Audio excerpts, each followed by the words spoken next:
02:23 hours, 3 Ukrainian FP-1 drones crossed into Russian-monitored waters at 180 kilometers per hour, heading for a Russian ship. ይህ የሳተላይት ምስል የሚያሳየው የአንዲት ትልቅ አገር የዓለማችን ሁለተኛ ግዙፍ ሰራዊት የታጠቀ የባህር ጦር መሳሪያ ውሃ ላይ ሲቀልጥ ነው። ባለፈው ማክሰኞ ማለዳ ሩሲያውያን በጥሩ ዜና ዕለቱን አልጀመሩትም።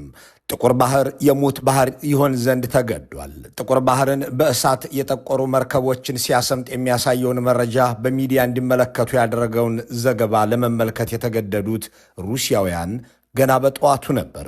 ሁለቱ አገራት ሰሞኑን የሚያካሂዱት ጦርነት ግኝቱና ይዘቱ እያነጋገረ ነው። ያቺ ትንሽ ሀገር የወራሪዋን የሩሲያን ወታደራዊ አቅም ለማንኮታኮት እንዴት ቻለች የሚለው በብዙ መወያያ ሆኗል። የዩክሬን የዚህ ሰሞን ማጥቃት በተለይም በቴክኖሎጂና በረዥም ርቀት ስትራቴጂ ረገድ በጣም አስደናቂ ደግሞም አዲስ ምዕራፍ የከፈተ ተብሎለታል። ዩክሬን የተለመደውን የምድር ላይ ውጊያ ብቻ ከመጠበቅ ይልቅ በሩሲያ የኢኮኖሚና የሎጂስቲክስ የጀርባ አጥንት ላይ ያነጣጠረ የኢንዱስትሪ ደረጃ የድሮን ጥቃት ከፍታለች። ይህች የረባ የባህር ኃይል የሌላት ሀገር ትናንሽ ድሮኖችን ታጥቃለችና እስከ ሳይቤሪያ ድረስ ዘልቀው 3000 ኪሎ ሜትርን ገብተው የታላቋን ሩሲያ ትላልቅ የነዳጅ ማጣሪያዎች አውድመዋል። ይህ የጦርነቱ ረዥሙ የድሮን ጥቃት ስፋትም ተብሏል። ዩክሬን ውድ ሆኑ የምዕራባውያን ሚሳኤሎችን ከመጠባበቅ ባለፈ ከእንጨት የተሰሩና ራዳር በቀላሉ ሊያያቸው የማይችል አነስተኛ የረዥም ርቀት ድሮኖች በሀገር ውስጥ አምርታ ነበርና ኢላማቸውን ሲመቱ ትላልቅ መርከቦችን ውሃ እያሰኙ ወደ ውሃ ሲያሰምጡ አይታለች። ድሮኖቹ የተሰሩት ከእንጨት መሆኑ የራዳር ጨረር እንዳያንጸባርቅና የሙቀት መጠኑ ከባህሩ ጋር እኩል እንዲሆን በማድረግ የሩሲያን ዘመናዊ መከላከያዎች አታለዋል። ገንዘባቸው ደግሞ በሺህ ተብሎ የሚጠራ ዶላር የወጣባቸው ናቸው የሚሉ ወታደራዊ ተንታኞች ሰሞነኛውን የምስራቅ አውሮፓ ጦርነት በግራና በቀኝ እየተነተኑት ነው። ዩክሬን ድሮኖቹን ከመተኮሷ በፊት ትናንሽ ጀልባዎችን እንደ ማታለያ በመጠቀም ወደ ሌላ አቅጣጫ እንዲሄዱ አደረገች። ሩሲያም እውነተኛ የባህር ጥቃት ሊከፈትባት መስሏት ሁሉንም የጦር ሄሊኮፕተሮቿን ወደ ማታለያው ቦታ ስትልክ እውነተኛዎቹ የዩክሬን ድሮኖች ያለምንም የአየር መከላከያ እንቅፋት ወደ ግባቸው ተጉዘው የታዘዙትን አድርገዋል። የተመረጠው ሰዓትና ሁኔታ ደግሞ ከተፈጥሮም ጋር ቀጠሮ ያለው ይመስላል። በድብደባው ዕለት የጥቁር ባህር ሙቀት ተዛብቶ ነበር። የጠዋቱ ጭጋግ የሩሲያ ራዳሮች ወደ ላይ እንዳያዩና ከባህሩ ጠለል በ3 ሜትር ከፍታ በላይ የሚበሩትን ድሮኖች እንዳይመለከት ከለከለው። የዩክሬን ወታደራዊ ዕቅድ አውጪዎች ይህንን ሁሉ ያውቁ ነበር። ተፈጥሮንና እውቀታቸውን እንዲሁም የቴክኖሎጂ ግኝታቸውን አቀናጅተው በፈጸሙት ማጥቃት ግባቸውን መጥተዋል። በመጨረሻም እነዚሁ ድሮኖች ኖቮሮሲስክ አቅራቢያ የነበረችውንና የዩክሬንን የድሮን እንቅስቃሴዎች ለ6 ሳምንታት ስትሰልል የሰነበተችውን እጅግም ውድነች የተባለላትን የሩሲያ የስለላ መርከብና የራዳር አንቴናዎቿን ሙሉ በሙሉ አውድመዋል። ይህ በእርግጥ በዩክሬን አቅም የተከናወነ ነውን የሚለው አዲስ መነጋገሪያ ጥያቄ ነው። አሜሪካ በዩክሬን ላይ የምትከተለው ፖሊሲ ከፕሬዚዳንት ትራምፕ መመለስ በኋላ ተቀይሯል።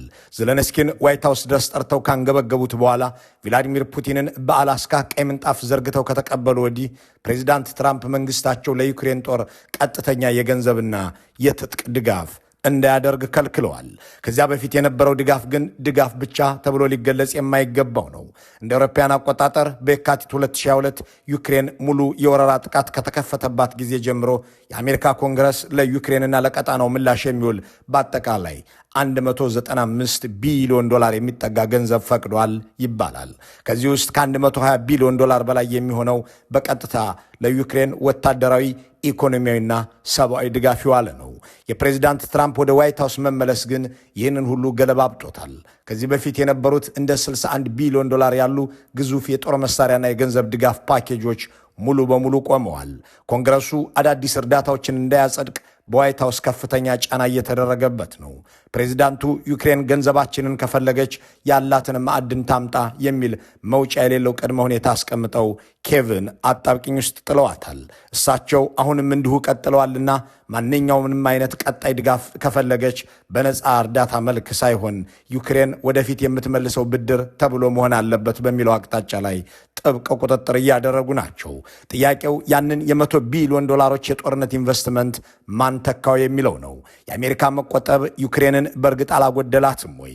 የዓለም ግዙፍ ጦር ሲጠራ ሁለተኛ ላይ የሚጠቀሰውን ቀዩን ሰራዊት የገጠሙት ዩክሬናውያን እንዴትስ እንዲህ መቋቋም ቻሉበት? ሰሞነኛው ጦርነትስ ምን የተለየ ውጤት ሊያመጣ ይችላል? ይህ የከፋ ጥቃት የተሰነዘረባት ሩሲያ የውጭ ጉዳይ ሚኒስትሯን ወደ አፍሪካ ልካለች። ሰርጌይ ላቭሮቭ ከአፍሪካ አምባገነኖች ጋር ለመወያየት ሲጓዙ የጀመሩት ከኢትዮጵያ ነው። እንዲያም ሆኖ ከአዲስ አበባ ሳይወጡ የአገሮ ስትራቴጂክ ወታደራዊ አቅም ተጠቃ የሚለውን ዜና ለመስማት ተገደዋል። እሳቸው አዲስ አበባን ሲረግጡ ደግሞ በቦሌ ተሸኝተው በመንግስት ፓስፖርትም ተሰጥቷቸው ዩክሬናውያንን ለመግደል ከሩሲያ ጎን ለመሰለፍ የዘመቱ ሰዎች ከኢትዮጵያ የሄዱ ከነዝርዝራቸው ይፋ ሆኗል። ለአሜሪካ አዋጋለሁ፣ ለምዕራባውያን የሚዋጋ ወታደር አዋጣለሁ፣ የአሜሪካ እናቶች ልጆቻቸው ለጦርነት መስጠት አይፈልጉም፣ እኔ ግን ከዚህ መላክ እችላለሁ እያሉ ለዘ ኒውዮርከር መጽሔት የተናገሩት አብይ አህመድ የሚመሯት ሀገር ለምስራቅ አውሮፓ ጦርነት ዜጎቿን ልካ እየሞተች ነው።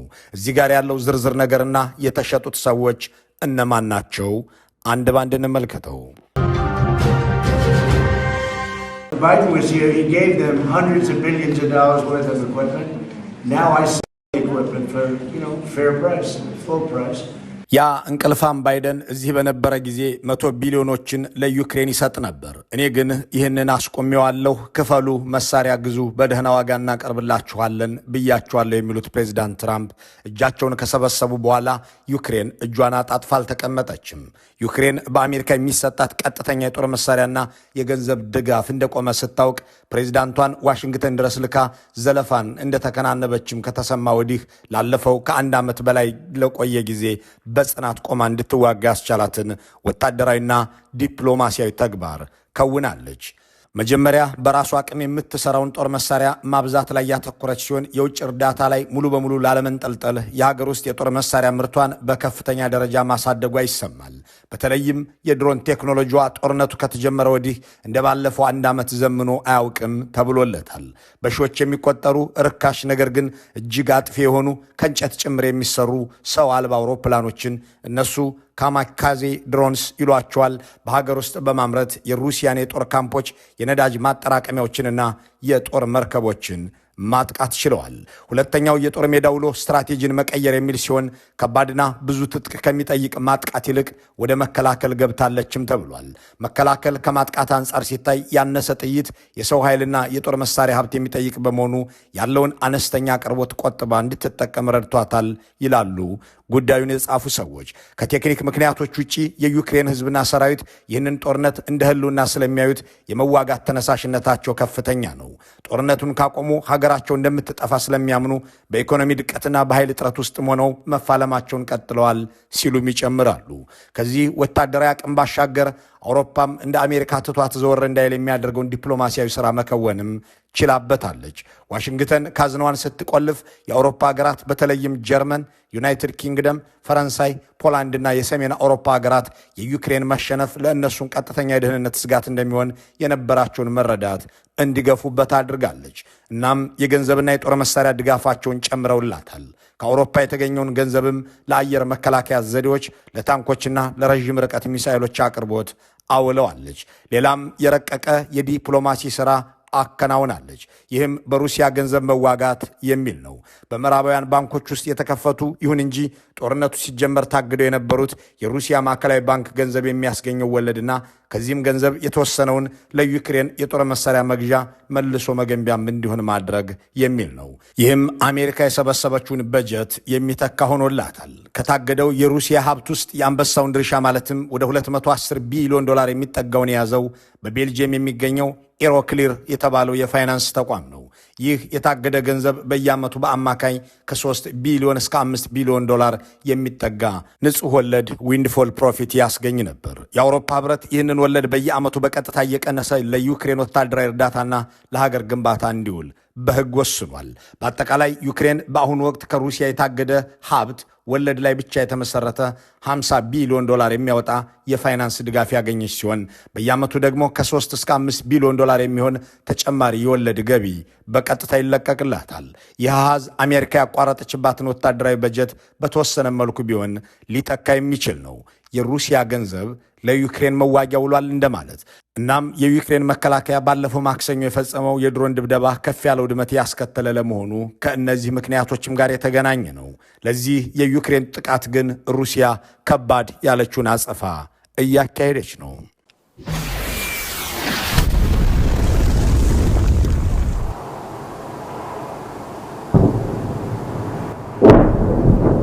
የቀዩ ጦር ጠቅላይ አዛዥ ቭላዲሚር ፑቲን በዩክሬን ላይ ያነሱት የበቀል በትር አስከፊ መጠነ ሰፊም ተብሎለታል። እናም የሚሳኤልና የድሮን ውርጅብኝ በዩክሬን ላይ እየዘነበ ነው። የሩሲያ መከላከያ ሚኒስቴር ጥቃቱን የፈጸመው ዩክሬን በሩሲያ የነዳጅ ማጣሪያዎችና ታንከሮች ላይ ላደረሰችው ጉዳት አቻ ያጸፋ ምላሽ ለመስጠት የተደረገ ነው ሲል በይፋ አስታውቋል። በጥቃቱ ምክንያት ዋና ከተማዋን ኬቭን ጨምሮ በተለያዩ ከተሞች ቢያንስ 13 ሰዎች ሲገደሉ ከ86 በላይ ደግሞ ቆስለዋል። በሌሎች ከተሞችም እንዲሁ ያለ ጥቃት ተደርጓል ተብሏል። የሩሲያ የአጸፋ ጥቃት በዋናነት ያነጣጠረው በዩክሬን የኤሌክትሪክና የኃይል መዋቅሮች ላይ ሲሆን የዩክሬን የግል ኃይል አቅራቢ ድርጅት እንዳለው የሩሲያ ሚሳይሎች የሙቀት ኃይል ማመንጫ ጣቢያዎችን፣ መሳሪያዎች በጠቅላላ አውድመዋል። ይህንን ተከትሎ በኪየቭና በሌሎች ክልሎች ከፍተኛ የኃይል መቆራረጥ ተከስቷል። ከዚህ በተጨማሪም በደቡባዊ ዩክሬን የኦዴሳ ወደብ አካባቢ የሚገኘውን ትልቅ የሎጂስቲክስ ማዕከልና የጭነት መኪናዎች ማቆሚያ ቦታ በድሮን መታ አውድመዋለች ሩሲያ። የክሬምሊን ቃል አቀባይ ዲሚትሪ ፔስኮቭ ስለ ጉዳዩ በሰጡት መግለጫ ይህ እኮ ገና ጅምር ነው ብለዋል። ገና ጅምር የተባለለት ወታደራዊ ድብደባ እየተካሄደ እያለ ነው እንግዲህ የውጭ ጉዳይ ሚኒስትሩ ሰርጊ ላቭሮቭ የአፍሪካ ክራሞታቸውን ያካሄዱት። እሳቸው አዲስ አበባ ሲደርሱም የዩክሬን መከላከያ ሚኒስትር ከሩሲያ ጦር ጎን ተሰልፈው የሞቱና እየተዋጉ ያሉ ኢትዮጵያውያንን በዝርዝር ይፋ አድርጓል። እነዚህ ኢትዮጵያውያን 34 ናቸው የሚለውን በዚህ በምስሉ ላይ በሚታየው መዘርዝር ይፋ ያደረገው የዩክሬን ምርኮኞች አያያዝ ማስተባበሪያ ዋና መስሪያ ቤት ስር የሚገኘውና ከአገሪቱ የስለላ ተቋም ጋር ቀጥተኛ ግንኙነት እንዳለው የሚነገርለት አይ ወንት ቱ ሊቭ መኖር እፈልጋለሁ የተሰኘው መንግስታዊ የቴሌግራም ቻናልና ድረገጽ ነው።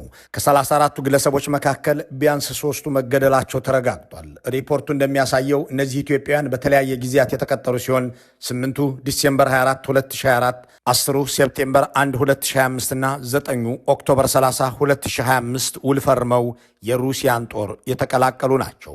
በዝርዝር ውስጥ ከተካተቱት መካከል አዱኛ አሮንና ዘለቀ ናትናኤል የተባሉት በ20ዎቹ መጀመሪያ ዕድሜ ላይ የሚገኙት በዕድሜ ትንሾቹ ሲሆኑ የ50 ዓመቱ ሀብታ ማርያም ስንታየው ደግሞ ትልቁ መሆኑ ተለይቷል። ሪፖርቱ የእነዚህን 34 ግለሰቦች ማንነት ማረጋገጥም ቢችል በሩሲያ ወገን ተሰልፈው የሚዋጉ ኢትዮጵያውያን ትክክለኛ ቁጥራቸው ከዚህ እጅግ የላቀ ሊሆን እንደሚችል አስጠንቅቋል። እነዚህ ኢትዮጵያውያን ወደ ሩሲያ ሄደው እንዲዋጉ የሸጣቸው የብልጽግና መንግስት ላለመሆኑ ሪፖርቱ ያለው ነገር የለም። በዚህ በሩሲያና ዩክሬን ጦርነት ላይ የብልጽግናው አገዛዝ የወራሪዋ የሩሲያ ደጋፊ ሆኖ በዲፕሎማሲው መድረክ ብቻ ሳይሆን በአገር ውስጥ መታየቱን ያስተዋሉ ሰዎች ለውጭ ሀገራት የሚዋጉ ኢትዮጵያውያንን ማቅረብ እችላለሁ የሚሉ ጠቅላይ ሚኒስትር መኖራቸውን የተገነዘቡ አስተዋዮች ከእነዚህ ቅጥረኛ ወታደሮች ጀርባ የብልጽግናው አገዛዝ ዶላር ለማግኘት ሲል ሸጧቸው ሊሆን ይችላል። እናም እጁ አለበት ብለው ቢገምቱ አላጋነኑም። አገዛዙ ወራሪዋን ሩሲያን ደግፎ በኢትዮጵያም ሰልፍ ጠርቶ የነበረ ሲሆን በአዲስ አበባም ለሩሲያ እንዘምታለን የሚሉ ኢትዮጵያውያን በኤምባሲ ደጃፍ ሄደው ሲመዘገቡ ሲቆጣ አልታየም። ይልቁንም ለዚሁ ዓላማ እንደሚሄዱ እያወቀ ፓስፖርትና መሰል የጉዞ ሰነዶችን ሲያድላቸው ነበር። ነገሩን ለማብራራት በሚያዝያ 2014 የተከናወነን ነገር እናስታውስ። Drawn by rumours on social media, queues of hopeful men have been forming outside the Russian embassy in Ethiopia's capital, Addis Ababa. Their hope? To enlist to fight for Russia in Ukraine.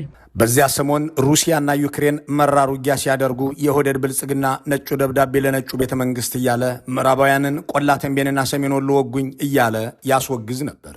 በአገራቸው አምባገነን አዋልደው ህዝብ እያስጨረሱ የነበሩ የብልጽግና መንጋዎችም ፑቲንን ልንደግፍ ነው ብለው በአዲስ አበባ ሰልፍ መውጣታቸው ተሰማ። ለሩሲያ እንዘምታለንና መዝግቡን ብለውም ቀበና አካባቢ በሚገኘው የሩሲያ ኤምባሲ ደጃፍ ላይ ተሰልፈው ደጅ መጽናታቸው ተዘገበ። በአገር ውስጥ የብልጽግናን ፕሮፓጋንዳ ተከትለው እልቂትን ሲደግፉ መክረባቸው አልበቃ ብሎ ባህር ተራራ ተሻግረው የሩሲያ ደጋፊ ካልሆንን ብለው ኤምባሲውን አስጨነቁት። በኢትዮጵያውያን ደምና አጥንት እውን በሆነው የአድዋ በዓል ላይ ሳይቀር የሩሲያን ሰንደቅ ዓላማ ይዘው ተገኙ። ስለምን የፑቲን ደጋፊ ሆናችሁ ተገኛችሁ ሲባሉ አብዛኞቹ ሩሲያ ኦርቶዶክስ ክርስቲያን ስለሆነች ሲሉ ለቢቢሲ ሳይቀር ምላሽ ሰጡ። እረ ዩክሬንም ኦርቶዶክስ ነች፣ ጉዳዩ ከሃይማኖት አንጻር ከታየ ሁለቱም የጥንታዊ ክርስትና ባለቤቶች ናቸው። የሰሜን ኢትዮጵያ ኦርቶዶክስ እያለቀ ስለ ምስራቅ አውሮፓ ክርስቲያን መቆርቆርስ ለምን ቢባሉ የሚሰማ ጆሮ አልነበራቸውም። በአገር ውስጥ የሰሜን ኢትዮጵያን ክርስቲያን የሚያጨራርሱትን አብይ አህመድን ደግፎ ከመከላከያ ጎን ነኝ ያለ መንጋ ስሙን እንኳን ለማታውቀው አገር ልሙት ብሎ ከሩሲያ ቀዩ ጦር ጎን ነኝ የሚል ሀበሻ ቀበልናን አጥለቀለቃት። ተጨማሪ ምክንያት ሲያቀርብም ሩሲያ በኔቶ ልትከበብ ነው፣ ፑቲን ተክደዋል፣ ፑቲን ጀግናው ምዕራባውያንን ገጥሞ እየተዋጋ ነው የሚል ሰው ተሰማ። ያንተ ሀገር እየፈረሰ ስለ ሩሲያ ምን አገባህ የሚል ክርክር አለማንሳት የትውልዱን ነውር ለመሸፈን መሞከር ይሆናል። እንዲህ ባለ ስሜት ውስጥ ህዝብን የከተተው ብልጽግና እነዚህን ኢትዮጵያን አልሸጣቸውም ብሎ የሚሟገት ሰውም አጥጋቢ መከራከሪያ ያመጣል ተብሎ አይጠበቅም። እነዚህን ቅጥረኛ ወታደሮች ያሰለፈችው ሩሲያም የውጭ ጉዳይ ሚኒስትሯን ወደ አፍሪካ ሀገራት ስትልክ መነሻዋን አዲስ አበባ አድርጋለች። የሰርጌ ላቭሮቭ ትኩረት ከምዕራባውያን ጋር ግንኙነት ያቋረጡትና በፍንቀላ መንግስት የመሰረቱት የሳህል ቀጠና ሀገራት ሲሆኑ ወታደራዊና የደህንነት ትብብርን ማጠናከር ላይ ያተኮረ ጉዞ እንደነበራቸው ተዘግቦላቸዋል። ወደ እነዚህ ሀገራት ሲጓዙ አዲስ አበባን ማለፍ ግድ ሆኖባቸውም የብልጽግናዎችን ጠቅላይ ሚኒስትርና የውጭ ጉዳይ ሚኒስትር አነጋግረው ወደ እነዚሁ ሀገራት ሄደዋል። ለአብይ አህመድ አገዛዝ ታንክና መድፍ በመሸጥ የምትታወቀው ሩሲያ በቀደመው ጊዜ የምትታወቀው የኢትዮጵያን የአበባ እርሻ ምርት ስትሸምት መንግስትም ይህንኑ ኤክስፖርት አድርጎ ሲልክላት ነበር። አሁን ግን የሚሞትላትን ሀበሾች እየገዛች የምትዋጋ ሆናለች። ዩክሬናውያንም የሚገድሉት እነዚህን ኢትዮጵያን ጭምር ነው። የሰርጌ ላቭሮቭ የአዲስ አበባ ቆይታም ምናልባትም ታንካችንን ስለምትገዙና ያለብንን የዶላር ችግር ስለምትቀርፉልን እናመሰግናለን፣ ልጆቻችሁን ሰጥታችሁን ስለምትሞቱልን እናመሰግናለን የሚል ሊሆን ይችላል። መልካም ሁሉ በመመኘት በዚሁ እንሰናበታለን።